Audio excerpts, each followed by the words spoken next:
Je ne saurais passer sous silence le drame bouleversant qui vient de frapper notre capitale. À la suite des pluies diluviennes qui se sont abattues sur Kinshasa, l'ouest de la ville a été durement éprouvé par des inondations d'une rare violence, causées notamment par le débordement de la rivière Njili. Ce sinistre a emporté la vie de plus de 32 de nos compatriotes, endeuillé des familles entières et plongé des centaines d'autres dans la détresse, tout en paralysant une grande partie de la circulation urbaine.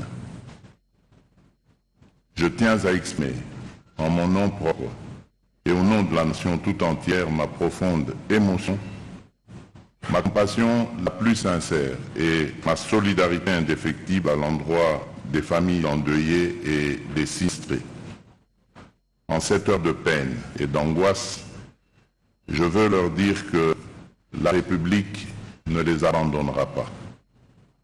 Je tiendrai très bientôt personnellement une réunion de crise avec les membres du gouvernement central et les autorités de la ville-province de Kinshasa afin d'évaluer l'ampleur de la situation et de prendre sans délai les mesures d'urgence qui s'imposent.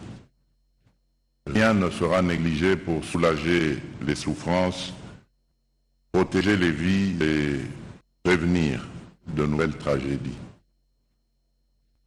Je voudrais vous demander de vous lever, s'il vous plaît, et d'observer un moment de recueillement en mémoire de victimes.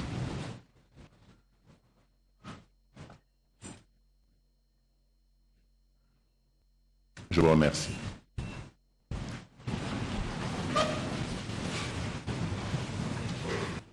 Honorable président du Sénat,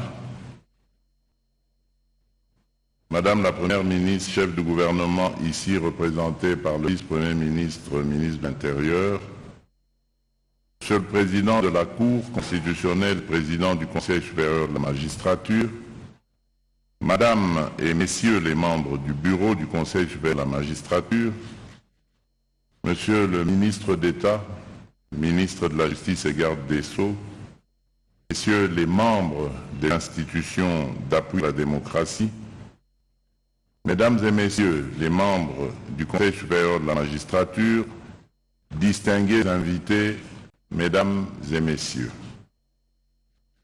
En ce jour solennel, je m'adresse à vous en ma qualité de magistrat suprême, animé par le devoir et la responsabilité avec gravité mais aussi avec espoir. Espoir que cette session de l'Assemblée générale du Conseil supérieur de la magistrature soit une étape déterminante dans notre combat commun pour une justice équitable, intègre et indépendante.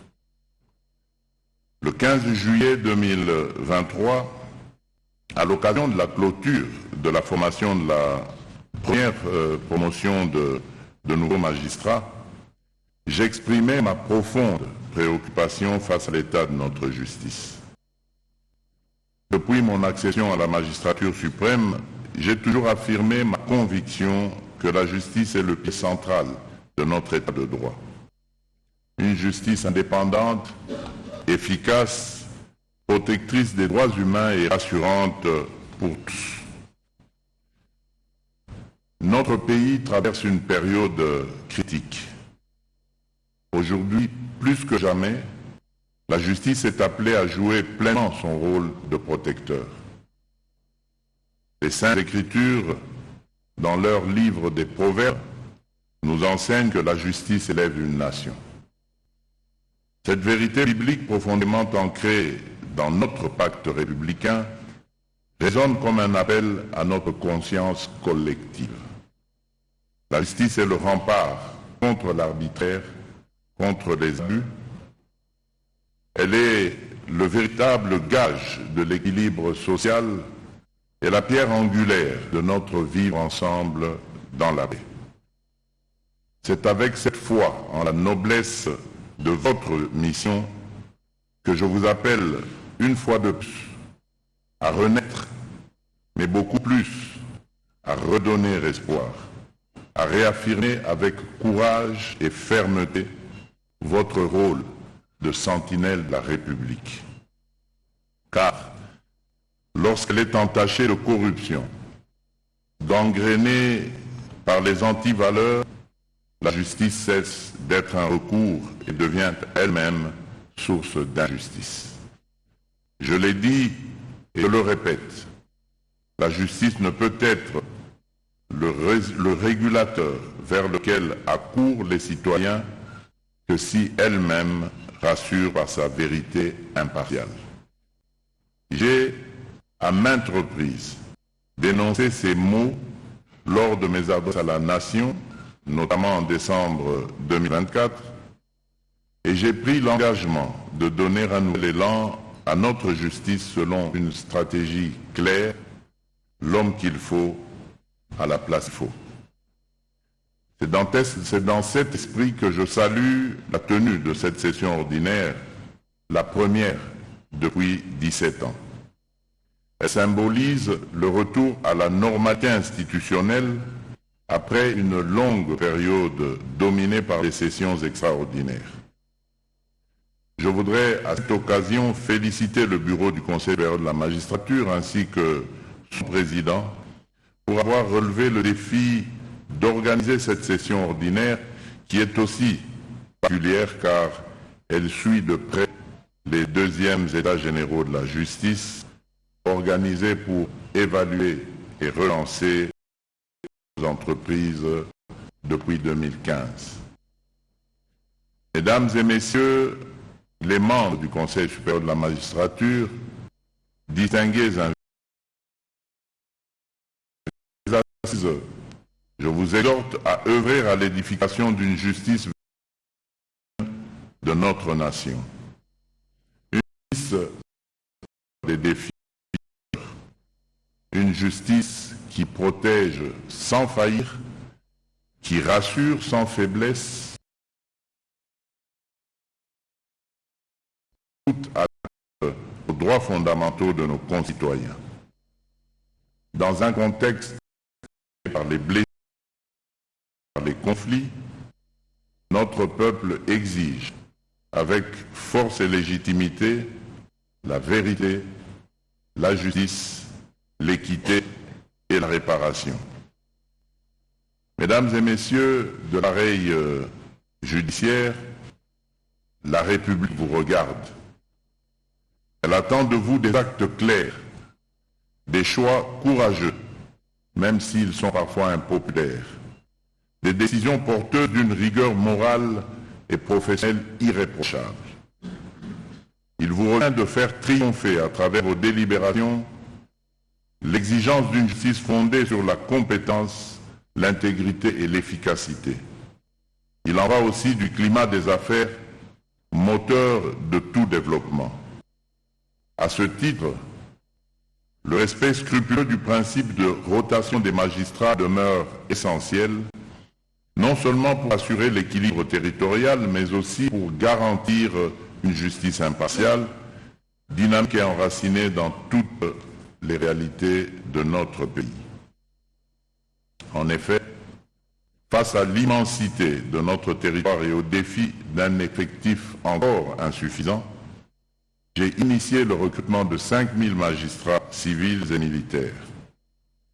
Le deuxième groupe a été nommé par mes ordonnances d'organisation judiciaire du 28 mars dernier. Il s'agit là d'une avancée majeure pour renforcer notre présence judiciaire sur tout le territoire national. Cependant, renforcer les effectifs ne suffit pas. Il faut également améliorer les conditions sociales d'ISTRA. J'ai veillé à ce que le gouvernement travaille étroitement avec le Conseil supérieur de la magistrature pour doter ce pouvoir de moyens nécessaires, fonctionnement effectif des chambres disciplinaires, indemnité de mutation, prime de brousse, prise en charge médicale et funéraire. Aujourd'hui, je me réjouis de constater que l'assurance santé pour les magistrats est devenue une réalité.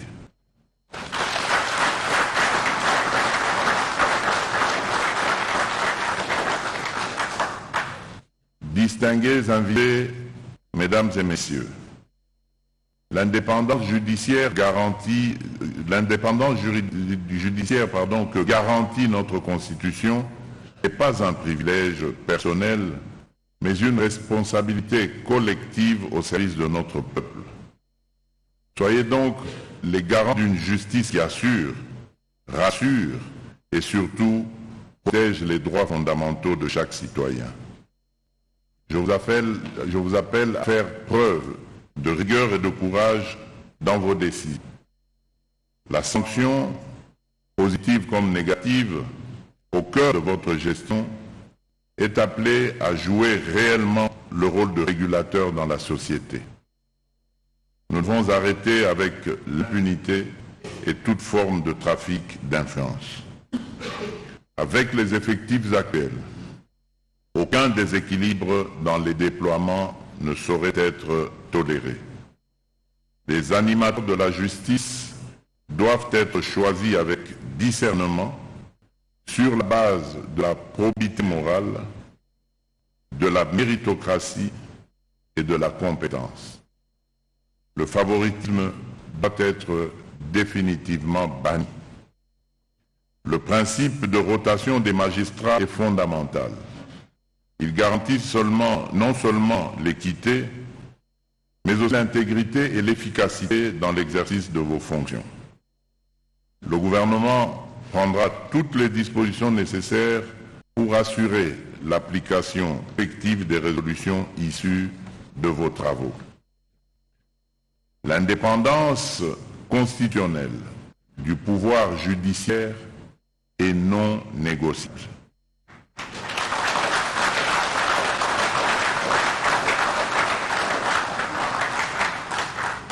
En tant que garant du bon fonctionnement des institutions, je veillerai personnellement à la préservation de cette indépendance.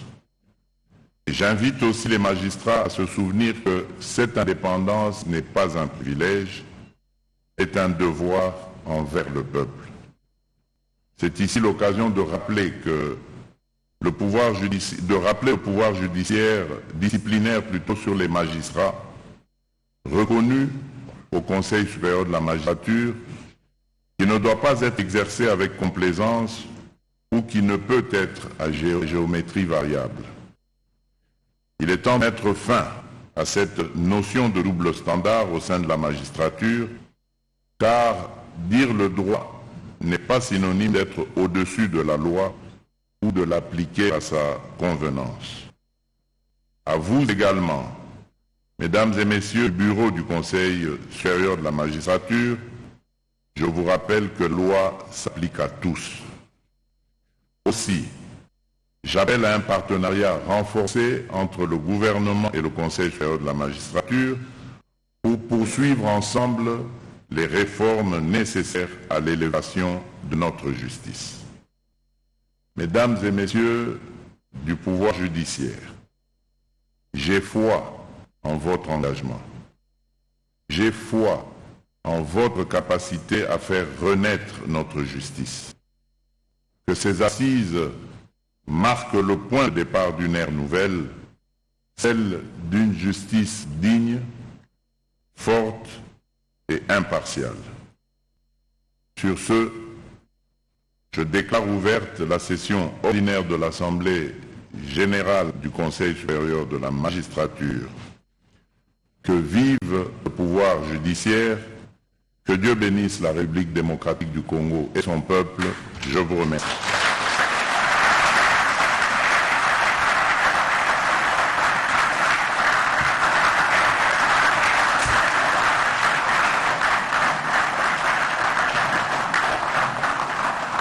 Merci. Excellence, Monsieur le Président de la République, ainsi prend fin la cérémonie de ce jour. Voici les modalités protocolaires. Les personnalités ci-après sont invitées à accompagner le président de la République pour l'ordre de sortie, le président du Sénat, les membres du gouvernement, le cabinet du chef d'État, le bureau du Conseil supérieur de la magistrature, le bâtonnier national, les officiers généraux des FARDC et de la police nationale et les gouverneurs de la ville. Tous les autres du Conseil supérieur de la magistrature qui prend fin cette activité de l'Assemblée générale du Conseil supérieur de la magistrature, Oscar Koussema, une exhortation, un appel lancé par le chef de l'État, mais aussi le président du Conseil supérieur de la magistrature qui, à un moment donné, a demandé la permission auprès du chef de l'État pour s'adresser aux magistrats. Et c'était pratiquement le même message. Il faut se mettre au travail, et il faut mettre de côté les antivaleurs, se mettre résolument au service du justiciable congolais que nous sommes. C'est un discours interpellateur. En 15 minutes, le président de la République a formulé les attentes sur ces travaux qui constituent une